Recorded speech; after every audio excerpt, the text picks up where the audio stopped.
पसीना आने लगता हो, घबराहट होने लगती हो, एकदम तुरंत घबराहट हो जाए, चाहे दिन में हो चाहे रात में हो, घबराहट उत्पन्न, तो उसके लिए ध्रुमावती माता का नाम लीजिए और ध्रुमावती माता के नाम से गुड़ की 7 आप टुकड़े कर लीजिए। गुड़ की जो बट्टी होती है उसके 7 टुकड़े कर लीजिए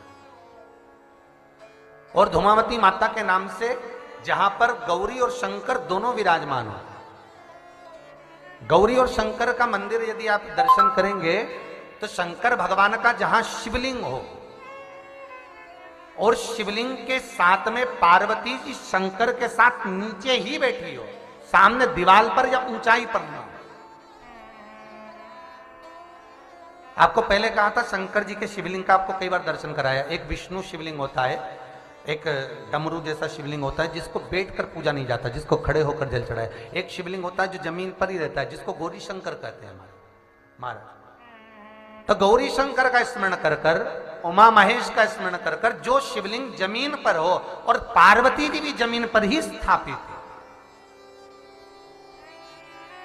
गौरी शंकर का स्मरण कर कर शुक्रवार के दिन शंकर भगवान पर प्रदोष काल में समय के शाम के समय पर सूर्य अस्त के कुछ ही क्षण में वो गुड़ की डिलियां आप शंकर भगवान को चढ़ा दीजिए और गौरी माता का स्मरण कर कर उसको उठाकर ले आइए।